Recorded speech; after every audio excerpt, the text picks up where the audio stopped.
Contes i mites d'arreu del món. Històries per retrobar-nos en la diversitat. Les 8 claus del llibre. L'argument. Contes i mites d'arreu del món és una recopilació de contes de la tradició oral de tot el món. El recull inclou narracions nascudes en pobles i cultures ben diversos. L'antic Egipte, els celtes, les civilitzacions andines, els xeiens, l'antiga Xina.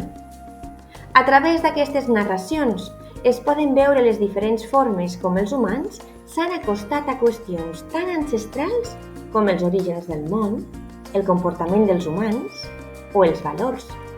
Però, per sobre de tot, són narracions que, al llarg dels anys, han entretingut, emocionat i fascinat infants d'indrets ben diversos i que ara volem posar a disposició dels lectors catalans. Charles Kovacs. Els contes inclosos en aquest recull no tenen autor. S'han transmès de generació en generació sense que ningú sàpiga ben bé on o qui els va explicar per primera vegada.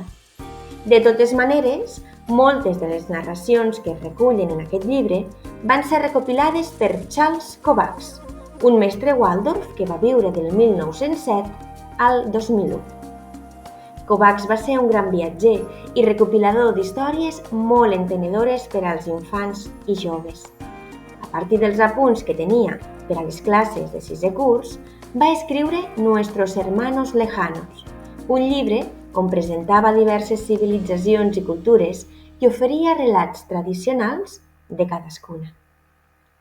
A ING Edicions hem recuperat els relats que recollia aquest llibre i hi hem afegit algunes narracions més per poder oferir una versió actualitzada de la seva obra. La il·lustradora, Susanna Selig.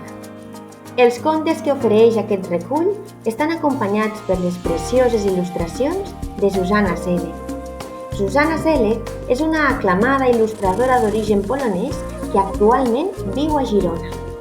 Treballa amb tècniques artesanals que li permeten donar forma a il·lustracions de gran delicadesa i bellesa.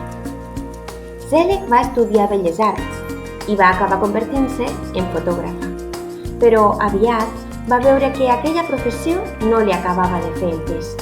En realitat, més que fotografiar el que ja existia, el que ella volia era crear mons imaginaris. Per això va decidir estudiar il·lustració. Ara, els llapis i les pintures li permeten donar forma als universos imaginaris que s'obren més enllà de la realitat que coneixem. Diversitat i contes.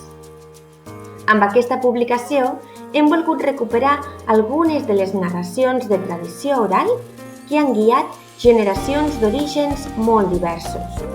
Algunes de les tradicions culturals que es descriuen en el llibre encara existeixen actualment, transformades pel pas del temps, i d'altres han desaparegut. Perquè totes les maneres de viure i explicar el món són patrimoni de la humanitat i ens aporten una riquesa única que hem de preservar. El resultat d'això és un llibre que ens convida a submergir-nos en un món divers, ric i multicultural, en què cada narració aporta una manera irrepetible de veure i explicar el món. Germans llunyans. Charles Kovacs va titular l'obra que ha inspirat aquest recull Nuestros hermanos lejanos.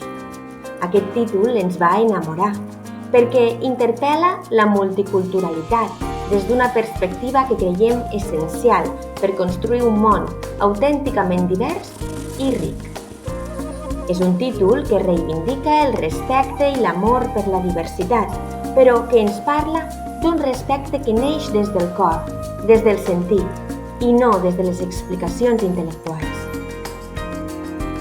Malgrat que en aquesta publicació porta un altre títol, el concepte i la idea de germans llunyans es manté al llarg de tot el llibre. Explicacions introductòries. Les 28 narracions que formen aquest recull estan classificades segons el continent on van néixer. A més, cada narració està introduïda per un breu text que permet situar-la en el context de la cultura a què pertany.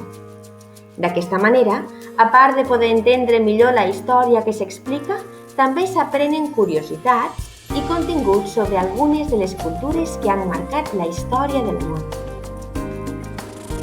La saviesa dels contes.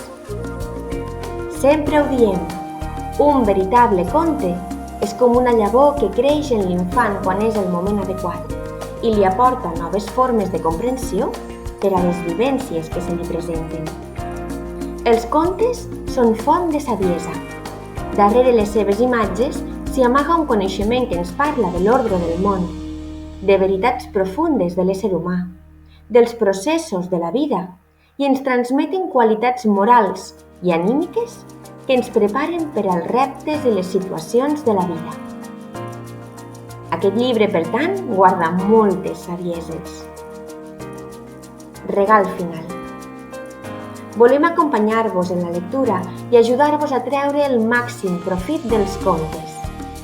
Per això, al final del llibre trobareu un QR des d'on podreu descarregar activitats i materials pedagògics per acompanyar la lectura des d'una mirada Waldorf. Us desitgem una molt bona lectura!